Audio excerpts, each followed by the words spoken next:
সন্দীপ রেড্ডি ভাঙা পরিচালিত অ্যানিমেল সিনেমায় রণবীর কাপুর ও তৃপ্তি ডিমরির ঘনিষ্ঠ দৃশ্য নিয়ে কম সমালোচনা হয়নি। বিষয়টি নিয়ে তৃপ্তি ডিমরি কথা বললেও এতদিন এ বিষয়ে কোনো কথা বলেননি রণবীর। অবশেষে অ্যানিমেল সিনেমা নিয়ে সমালোচনার বিষয়ে মুখ খুললেন এই অভিনেতা। সাক্ষাৎকারে রণবীর জানান, এসব সমালোচনা তার ক্যারিয়ার এগিয়ে নিতে ভূমিকা রাখবে। তবে অ্যানিমেল নিয়ে অনেক ভুলভাবে ব্যাখ্যাও করেছেন বলে মনে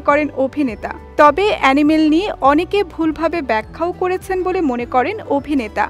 রণবীরের ভাষ্য, সামাজিক যোগাযোগ মাধ্যমে আলোচনার জন্য কিছু একটা দরকার হয়। এক্ষেত্রে সন্দীপ যেহেতু আগে কবির সিং বানিয়েছেন, সে সিনেমাটিও এমন সমালোচনার শিকার হয়, ফলে এবারও বিষয়টি সহজেই ছড়িয়ে পড়ে।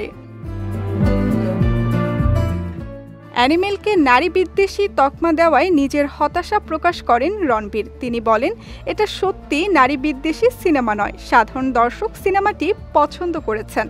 তবে সিনেমা ইন্ডাস্ট্রির অনেকেই বলেছেন, তোমার সিনেমাটি করা উচিত হয়নি, তোমার এই সিদ্ধান্ত আমাদের হতাশ করেছে। আমি তাদের কাছে ক্ষমা চেয়ে বলেছি, আমার কাজ যদি পছন্দ না হয় তাহলে দুঃখ প্রকাশ করে এটাই বলতে পারি, পরের বার আরও ভালোভাবে চেষ্টা করব।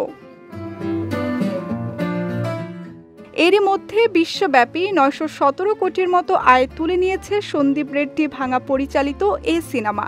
অ্যানিমেলের প্রথম পর্বেই আভাস দেওয়া হয়েছিল যে এর সিকুয়েল আসতে চলেছে। পরিচালকও সেটা নিশ্চিত করেছেন। অ্যানিমেলের সিকুয়েল অ্যানিমেল পার্ক আরও বেশি অ্যাকশনে ভরপুর হতে চলেছে। এতে রণবীরকে দেখা যাবে আরও মারকাটারি দুর্ধর্ষ রূপে। সিনেমায় রণবীর কাপুরের সঙ্গে আরও দেখা যেতে পারে ভিকি কৌশলকে, থাকতে পারে তৃপ্তি ডিমরিও।